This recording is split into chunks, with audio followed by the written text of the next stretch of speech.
It's Monday. Welcome to Make It Happen Monday, where we take a little bit of time out of our busy lives so we can be informed, inspired, and make it happen for the rest of the week. If you do not know me, I am your host. I am the curator of Make It Happen Monday. I am Monique, and I am so excited every single Monday to be here. It might be what makes my Monday be great, and I hope it's that way for you too. But if you don't know me, I am the founder of She's Rising. I get to magnify the magic of Black women leaders every single day. And so the Black women leaders who work with me, they go from feeling burned out, uncertain, and unfulfilled to becoming free and confident and fulfilled in every single area of your life. And so thank you guys for joining me. Go ahead, like the YouTubers say, go ahead and like, comment, and subscribe. No, but we want to make sure that while you're here, you're engaged with us. We also want to make sure that you stay connected to us and all of the great things that we have happening. And so you can follow me over on Instagram at Monique Inc., where you can be up to date for all the things that we offer and all the things that we have going. So I am going to play our Make It Happen song. But before I do that, I am in my hometown. You notice my background is a little different. I'm in my hometown in Columbus, Ohio, the city that I was born and raised in. And I am here at my mom's house. And it's so fitting because my topic today is I got a testimony. And so, I didn't plan it, but I said, that works out pretty good for me to share my testimony here in my hometown at my mom's house. But before we get going, let me go ahead and play our Make It Happen song. I'm taking it back. I wanted y'all to dance a little bit on this one. Hold on. Here we go. This record as frequently as possible. Then, as it becomes easier for you, play the record once a day or as needed. That's how we doing this Monday. It's a shoulder game.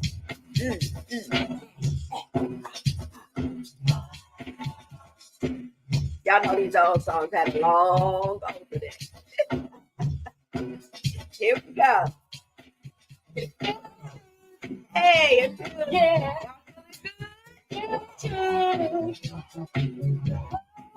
It feels good. It feels good. It sure feels good to me. Okay. We ain't doing all of that. But I wanted to get y'all up and going and something to make you move a little bit. So that is our Make It Happen song. This is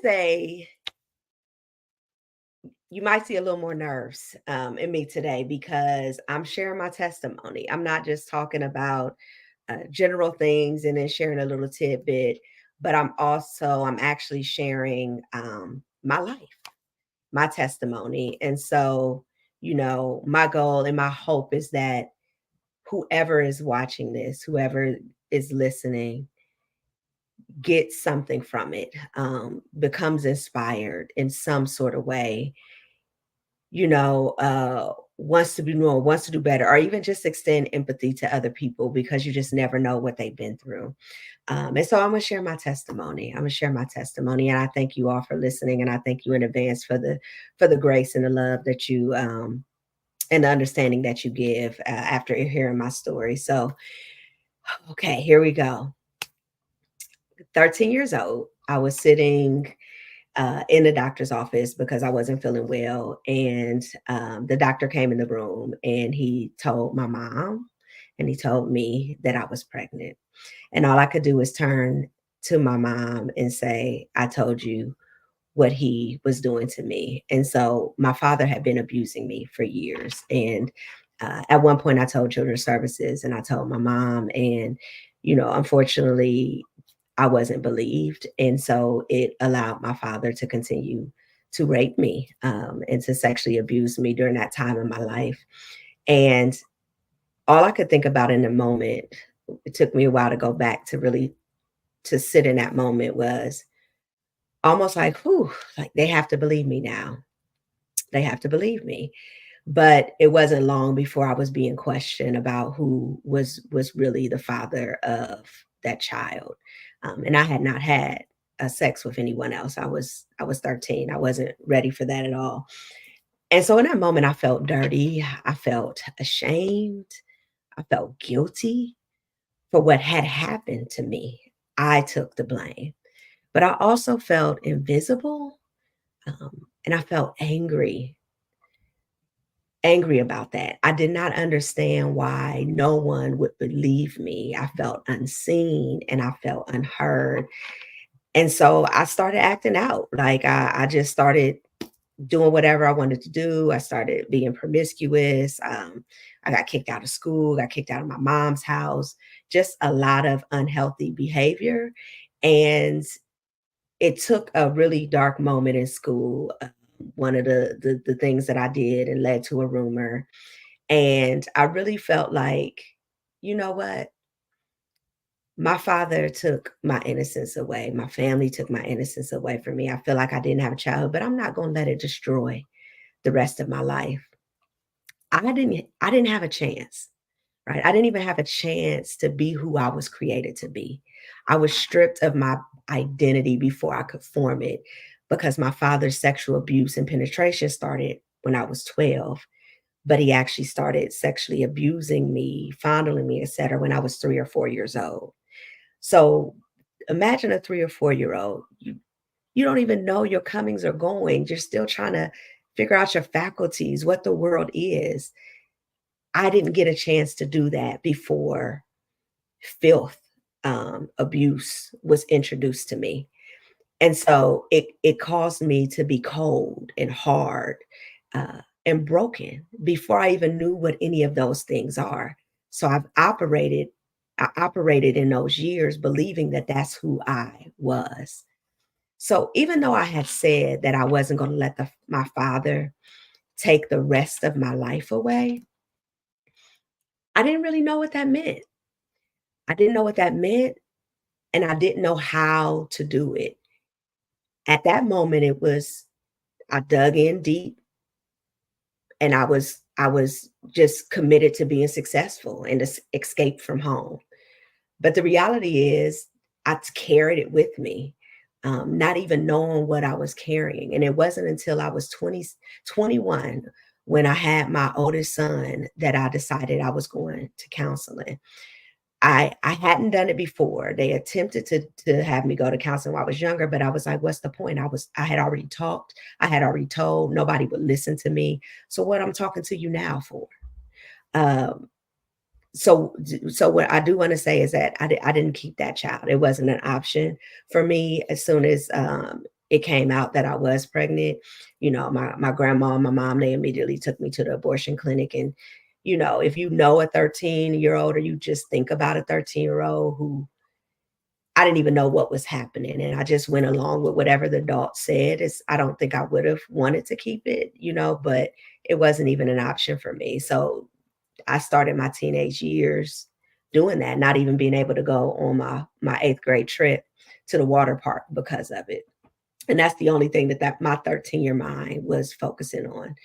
But when I fast forwarded, when I became a mother at 21, what I really wanted was to make sure that my unresolved issues didn't become the reason why my child would go through any level of abuse and neglect. Um, but it took me 2 decades later. There's different counselors, they do different things, but I didn't come to learn until 2 decades later that I actually had complex trauma. And so that little stint in counseling, that was just like an inkling. It was just a little bit. I have complex trauma because there was multiple moments in my life where I faced severe abuse. Doesn't even include the feelings of neglect, of not having anyone to care for me, or other forms of emotional or physical abuse that I faced in my childhood. And so after failed relationship, unfulfillment, even though I did graduate with one degree and then the second degree, I had success in my career all the way up to 6 figures. I had the suburban home, all of those things, even living on an island. And I realized that none of that was enough. I still felt unfulfilled with that. And so I came to a place where I realized that I had healed enough to love myself, which I hadn't always done, but I still did not believe that I was worthy. I came to love parts of who I am, I believed in my skills. I knew what I was capable of, right? I had shown that through my success. But that little girl in me, that teenager in me that felt ashamed and guilty and dirty still existed. And she was so prevalent in my life subconsciously because on the outside, I was looking the part, I was doing the part, I felt good. I didn't even know that I was fooling myself. But that little girl still questioned if she deserved all the things that life told her wasn't for her. See, my experiences didn't tell me how great I was. My experiences didn't tell me all that I deserved. They did the opposite. Life taught me pain. And so I started to, I really, really question if goodness was really for me. Like these are the subconscious thoughts that sit within us, even when we are going to counseling. And here's the things for all of my overachievers, because I am one, I was one, I still am, I'm probably always will be, that this did not just affect me personally, because we tend to try to separate the two. It also affected me professionally. It affected me in every area in my life because the truth is, how you do one thing is how you do everything. So for me, that one thing that I did across every area of my life was sabotage my own happiness. I come to learn of the term called happiness anxiety, right? So it's a type of anxiety that happens when someone feels anxious or uneasy during positive life experiences. It's almost similar to like when you don't know how to just sit still, when you don't know how to just be present, that when you do that, something feels off. You're waiting for the shoe to drop when you are in your happiness, right? You're expecting something bad to happen. I used to think that bad things were meant to happen to me. So it took me a long time to learn what really sat at the core of all of the decisions that I was making and this discontentment or this unfulfillment in my life. And so I encourage, right? And this is why I like to teach this is to stop pushing through and actually work our way to the answers because there's something that sits in the core of us. So here's the testimony, right? Here's the testimony. All that, all that I went through, which doesn't even really say all of the things. But I just went back to my latest counselor for the first time. It's been about 9 months or so. And she's who I went to for hypnotherapy. And she looked at me and she said, "You're in a really good place."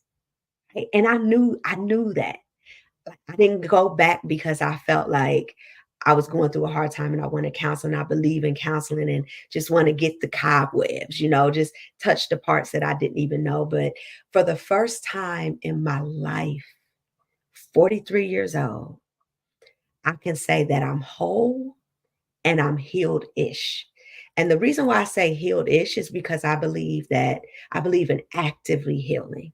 I believe that when you do have complex traumas and your life may not look like mine, but just by being a Black woman in America or being an adult that's going through loss or grief, any of those things, it creates layers in you.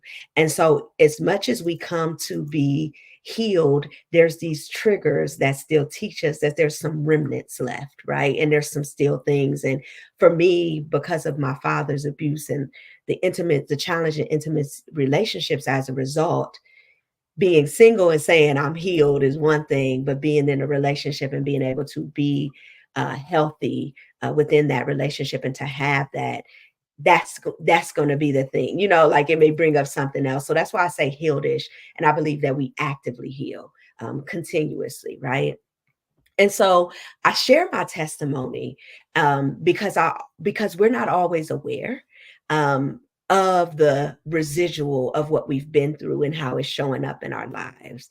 And so I work with Black women leaders and I meet us in our professional spaces because we always show up there. We'll invest there. But I do a whole person inside out leadership approach because I know that what you experience in your personal life is affecting your professional and vice versa. And so, why do we separate the two? We're one whole person. trust and believe that it shows up in every area and we can figure out what the thing is and we break through that, that is when you will ultimately feel the most fulfilled, whole version of yourself, the best self, doing everything that you never even believed was possible for you, loving yourself, loving your life, loving the people that are in it. And I want that for all of us. So I just want to say a little bit of what I have done and continue to do to get to the place that I am now.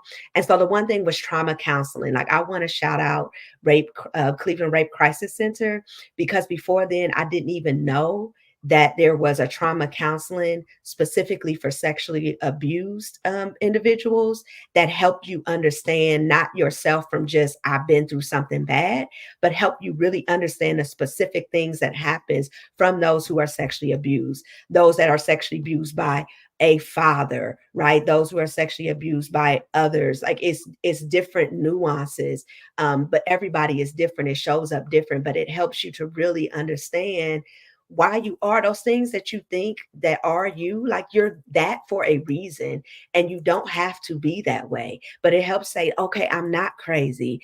It's not my fault. I'm really just responding and my body is reacting to what has happened to me. I'm in protect mode for this reason. And so I just want to shout out and want to encourage anybody who has been through any level of trauma to seek trauma counseling for that specific. Sometimes it's being raised by an alcoholic parent or a parent who was on drugs. There's specific counseling for that to help you understand what happens in the body, what happens in the mind when you experience it. So also I work to heal and rekindle a relationship with my mom. Like that is my girl. So I knew, of course, if you go through that, yeah, I had daddy issues, but I also had mommy issues. And so I got to learn how to forgive my mom. I got to learn how to understand her own experiences. And we rock. And I don't we wouldn't have been able to get to that place if my mom wasn't also open to her own healing process and hearing my pain and sitting with it. And that's a very hard thing to do. And so I've worked to rekindle that, and some of the love that I was seeking in my life, which caused me to make the relationship decisions, when I was able to just sit under my mom, uh, the void was filled, right? Like, and when she hugged me and loved on me in a way in which I saw. So, also encourage to understand if there are mommy issues. Like one sign is every time you get together, y'all beef. Like something is there that should be resolved, because we don't even fight anymore, which is a huge thing because we couldn't be together around before more than 2 days before there was an issue. Another thing, I cried a lot, and I let myself cry. I did not try to hold off on it. This is why I encourage, when you are going through a healing process, if you can have concentrated periods of time where it's just you, that's great, because it was really challenging to come from those sessions and then go home and be the caregiver, the parent, the everything for my children. But when I was on that island, it gave me the space to be able to cry a lot. And sometimes tears still come from my eyes, and I'm not sure what they are from, but I'm 43. So I have 40 years of things to cry about, but I also have so many great things that bring about tears. So I don't hide. I used to shy away from hiding, like it made me soft. I mean, crying, like it made me soft. But I don't do that anymore. I allow myself to feel whatever it is that I feel, and that's good. I don't judge. I don't judge it in a moment.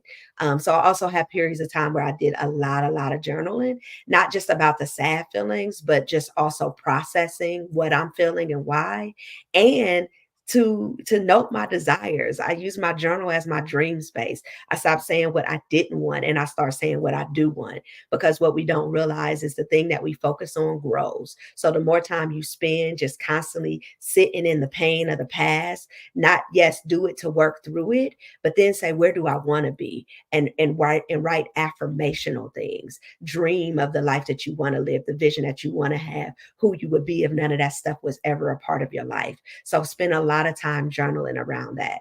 Practicing gratitude daily. My best friend introduced this gratitude jar, and I really started doing that. Even came up with little post-it notes that I had sent to my clients one year so they can do their gratitude chart. But every day I wrote at least one thing that I was grateful for. And there was a period of my life where every single day I did what I was grateful for. And I get frustrated like when you Google for help and they say to practice gratitude and to meditate, but it's really a thing to it because I was steeped in so much negativity and expectation of negative things happening to me that I did not even I had to train myself on seeing positive, believing positive, focusing on the positive. And so I wrote that every single day and did practices on that until it was just better than me. So more positive, optimistic sense of self was is there without me practicing it, but I still do. I did coaching, right? I did a lot of coaching. I did that in my business, also did it personal. The best coaches help you also think about your mindset when you're doing your business because it's not about your business model. It's really about the mindset of you being able to do that thing in the first place. And being an entrepreneur has been a wonderful teacher to me for those reasons. I did hypnotherapy. I had done counseling, different forms of trauma counseling for a period of time, but I still felt like something wasn't quite clicking, that there was something deeper. And so I was introduced when I learned about having a attachment style, a fearful, avoidant attachment style that causes me to want love but be anxious and be afraid of it because of the abuse that I face. I came to the term of it being. They called it a secure attachment. And when I was looking for a counselor that focuses on secure attachment, she introduced me to hypnotherapy. And that is you really, your subconscious thoughts becoming conscious to you because they're the ones that's in the driver's seat. And this reason why you continue to do the same thing over and over again, even when you think you're doing it different. You look up like, oh, I done chose the same person, or oh, I done chose the same type of situation. I recreated the situation, even though I thought that I was doing something different. It's a pattern that your subconscious mind is operating in. Is why I love the movie Inside Out too, with the whole anxiety, like, and it's being done under the idea that it's protecting you. It's keeping you safe. And so it continues to function and operate. And but the hypnotherapy allows your conscious mind to rest enough for the subconscious mind to become present. And so you can address those things. And they call it subconscious reprogramming. So you're reprogramming those subconscious thoughts so you can actually start to go down the path in the direction that you want to and get deeper in your healing. So I've done hypnotherapy. I start my day still with meditation, with prayer. I don't care if it's 5 minutes or 10 minutes, I'm still making sure that I am being present because it helps me to be in tune with my body and what I'm feeling. And it helps me to operate in the world better when I have more sense of self and control of self, right? And I also read a book at least 5 pages a day, something that enhances whatever I'm looking to enhance at the time. And there was a moment where I let go of everything that I had settled for: marriage, job, friendships. Like, yeah, I took the L that I got divorced again, but it was something that I was willing to do because I said when I entered this, I wasn't in a whole state of mind and a whole state of being. And I know that I sacrificed and settled for parts of myself because what I didn't believe was possible. So I'm willing to let this job go that is not aligning with this woman that I'm coming to know myself to be, the friendships, and like I said, the relationship, anything that wasn't um that I knew I shouldn't have decided to do, that I could make a different decision, that's what I did. It wasn't easy, but for me, it was necessary. I also surrounded myself with people that love me and to support me and embrace me, all my extraness, all the things. They encourage me and all of who I am, right? And that is who is in my world, and nobody else is in there, and nobody else can enter that doesn't have that same energy. If you ain't for me, I don't want it, right? I learned to say no, no, no, no, no, right? I learned to feel because I've operated most of my life numb, going through the motions without even realize it. I learned to reflect and then react instead of constantly reacting. I've cultivated a growth and a learner mindset. And I have achieved emotional stability, which was my goal for a couple of years. That is not about how I feel in the moment, but it's about what I said that I would do, and to maintain consistency in my emotional ways. There's moments that I cry, so I work very hard to be to be even keel in that way, and even to feel what I feel, but to manage it. And then the last thing is I put God at the center of it all. And it's not the last thing, it's just to say that He's a part of all of the things that I just named. I put Him at the center of it all. I could not have gone through my healing process, being guided to where to go, what to focus on, what it meant, the courage to do it, to know that I was being loved and supported through it all, if it wasn't for God. And so that is why I put that at the last thing. So it's a lot. It's a lot, and it doesn't all happen at once. But for me, I want to help us get there. So this week, I'm going to be on Instagram at Monique Inc., and I'm going to be talking about this idea of worthiness. So I would love for you to connect if this any of this resonates with you, if you feel like there's any parts of you. And when you say that you're not worthy, it's not for everything. Sometimes it's just in one area. Like we think that we deserve all the things in one way, but then we question our worthiness in another. We don't feel enough. So it's not in everything. So if you can relate to any part of that, or you feel like you deal with that at all, connect with me on Instagram at Monique Inc. this week so you can get some more insights, and I'm helping you work through it for you and where you are. And then I also want to continue to extend myself to support you. I have a free masterclass that really helps you get started in this process, because it is a process, but each thing that you become more aware of helps you get further down the path. And so it's at www.shesrisingnow.com /love life MC for masterclass /love life MC. She's www.shesrisingnow.com /love life MC.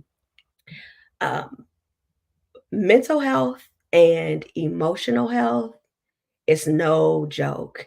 And so I'm working with a lot of Black women in the city. And one of the things that came up in one of our meetings was that the suicide rates are at an all-time high. We are not coping with the stress, the trauma, the strain like we used to. And I don't know that we ever did, but for whatever reason, it's really, really taken a toll on us, our mental health, and our well being. And so I have incredible guests that are coming on Make It Happen Monday Monday for this month. So I want you to make sure that you subscribe and you click the notification so you don't miss any of this. I just want us all to be whole. I want us all to be well. Imagine what you've done in your life thus far, dealing with what you have dealt with, or not dealing with the things that you have experienced. And just think about how much more could be a part of your life, what it would feel like to really wake up, and to experience this life with this freedom, with this peace, with this unwavering love and sense of self. I mean, it's a beautiful thing. We talk about being financially free, man, emotionally and mentally free, spiritually free, a whole nother ball game. And I want that for all of us. So as we close, my best friend once challenged me. She told me, listen, because you talk that stuff like, yeah, I'm this, I deserve this, I want this, da da da da, woo woo woo. So we talk real good. And it's not that we're lying, it's just that we don't know what we don't know about what we truly believe. And so what she said is, I know what you feel you deserve by what you accept. I know what you feel you deserve by what you accept, not by what you talk, but what you actually allow to be in your life, and who you allow to be in your life, and what you accept um, in circumstances. So instead of a quote this week, I really want to pose a question for you.